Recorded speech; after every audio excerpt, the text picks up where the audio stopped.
If your Google Ads is not delivering enough phone calls, that means you could be making expensive mistakes. In this video, I'll go over the most common errors that you could be making and they are driving up the costs. And I'm going to show you how to optimize your campaigns for better ROI. So let's get started. So guys, we're in our Google Ads dashboard, and if you're a locksmith business and you are overpaying for Google Ads to get phone calls, in this video I'm going to show you the mistakes you might be making, and those mistakes might be causing you to get high cost per phone call and your cost per clicks might be higher. This is one of our example accounts. For the last 7 days, we have received 35 phone calls. These are mostly coming from ads directly, and we have 44 conversions. These conversions can include these phone calls as well as call conversions or phone call button clicks coming from the website. Some of the numbers may sometimes include form submissions, but those numbers are very low. Let's say more than 95% of the time we can receive phone call related conversions, and sometimes we can receive form submission. But the main goal is to generate as many phone calls as possible. And you can see other numbers. The cost per conversion is around $30-$31 and the conversion rate is around 24-25%.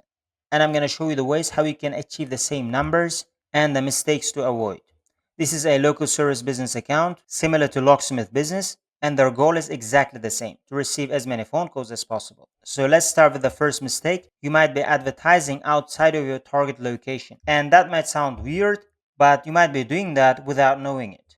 So let's say you might have a campaign, and if you go to the settings section, and if you're going to scroll down and go to the location section, we're going to click on that and click on the locations option, and this option should be presence people in or regularly in your included locations. For some accounts, I see this option. Even if Google recommends this option, I would not recommend this option. You can choose the second option, which means people in or regularly included in your location. And also, you can exclude other nearby locations as well.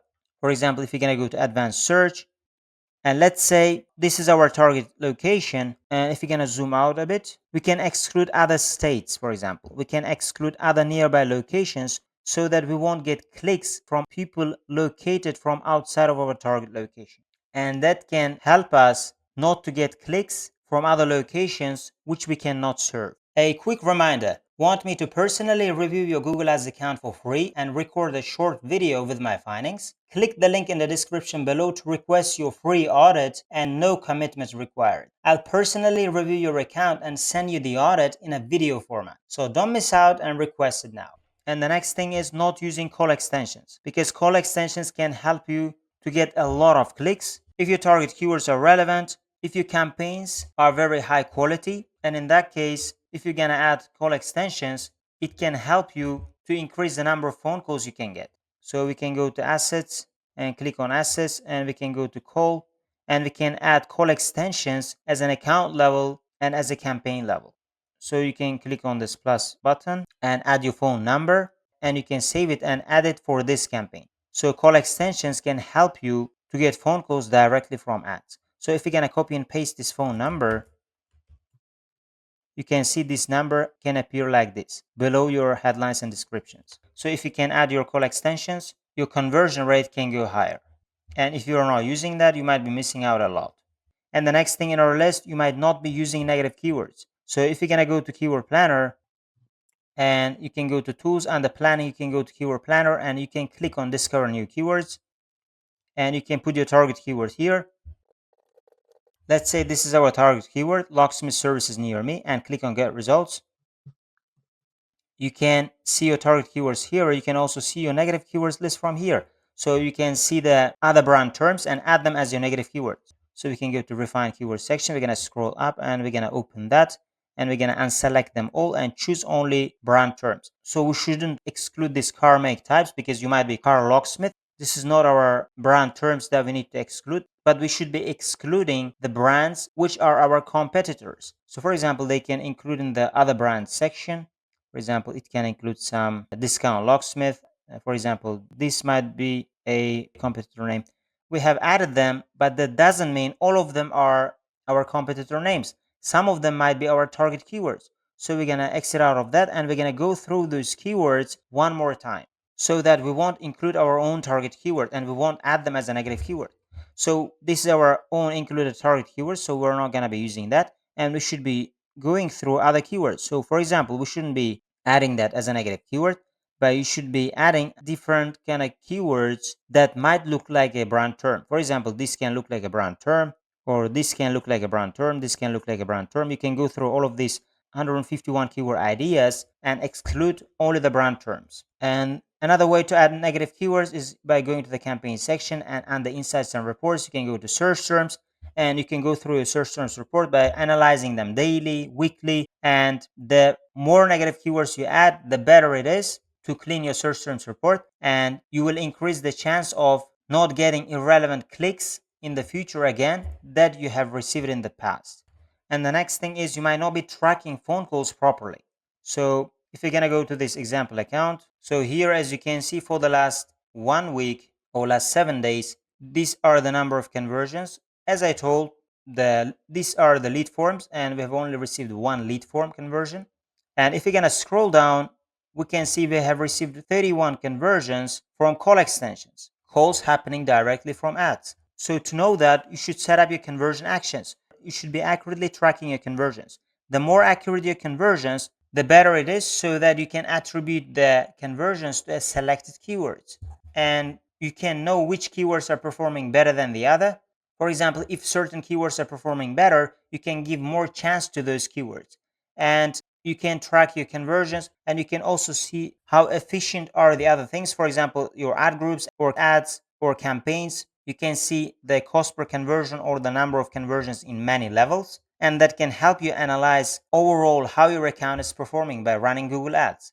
So tracking conversions right from the start can help you a lot. You can track phone calls directly from ads, you can track phone call button clicks happening from the website, and you can get more and more ideas after running your ads after certain periods of time, and it can help you to make your optimizations and make your campaign's performance even better.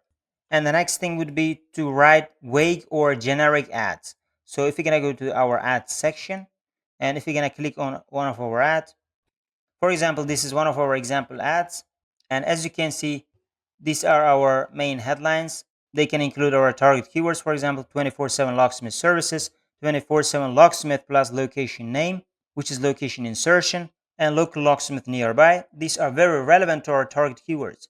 So if you use different type of keywords, for example, starts from $50 or 50% discount, without mentioning your service name or without making it relevant to your target keywords, this can confuse the users, and the quality of your phone calls can be lower, or you may not get phone call at all, which can increase the cost per phone call. And also your quality score may be lower, and that can also increase the cost per click limit. Again, that causes you to overspend more. So that's why try to make your headlines more relevant to your target keywords. And the more relevant they are, and the higher the quality of your ads can be, quality score can be higher, and your cost per click can be cheaper, and the cost per phone call can also be cheaper. So writing customized ads related to your target keywords is one of the most important steps you need to take to increase the relevancy of your ads and to get phone calls with a cheaper cost per conversion.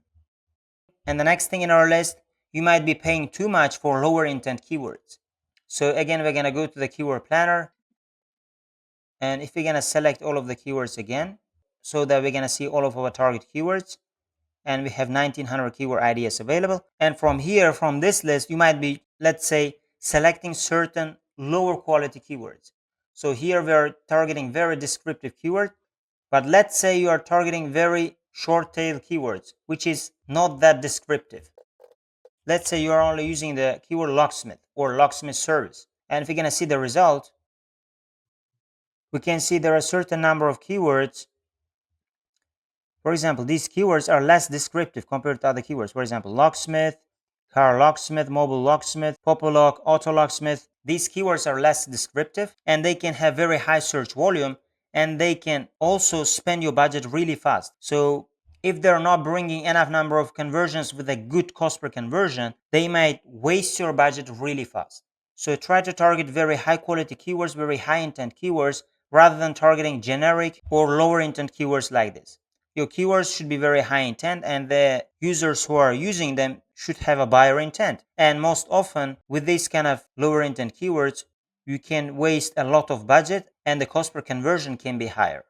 And the next thing is creating lower quality landing page. So I'm going to show you one of my example landing page which I've created. So this is my example landing page, and this is related to plumbing industry, but it can be easily applicable to locksmith services as well. So you can see the H1 headline and the description and call to action. That's it. That's very clean and simple landing page. There can be hundreds of landing page design ideas, but the point is your landing page should be very clean. Because I see with some of the landing pages or some of the websites, they have so many call to actions, so many distractions at the initial loading of the page. So they can have call us button here, they can have contact us form submission here, they can have, let's say, call button here, and they can even have chat widget here. They can have very long description, they can have big headline, for example. They can have so many things at the initial loading section of the website, and that can distract the user, and the users may not take any action. Instead, creating a very simple landing page like this can help users to take only one action, and that action should be the most important call to action, and that can help you to increase your conversion rate.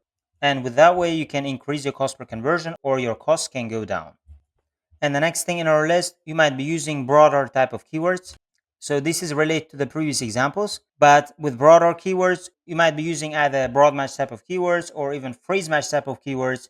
But you should analyze whether those kind of keywords were bringing lower intent, lower quality, or competitor related keywords. So let's say you have targeted these keywords which has lower quality compared to other type of high intent keywords, and you can even target them as a broad match, which is a default match type. And there is a high chance, if you're using them as a default match type, you can get lots of competitor terms in your search terms report, which can waste a lot of your budget. And even, let's say, in certain locations, if you're using them as a phrase match, they can also target competitor terms. But if they bring lots and lots of competitor terms, you can consider pausing those phrase match type of keywords. So you should be very careful when using broad match type of keywords or keywords with the broad meaning. So the keywords might be used by somebody who is just looking for information, or they might be your competitors who's learning the industry and searching for these kind of broad keywords. And based on the keyword nature, you can identify whether they have higher intent or lower intent, whether they are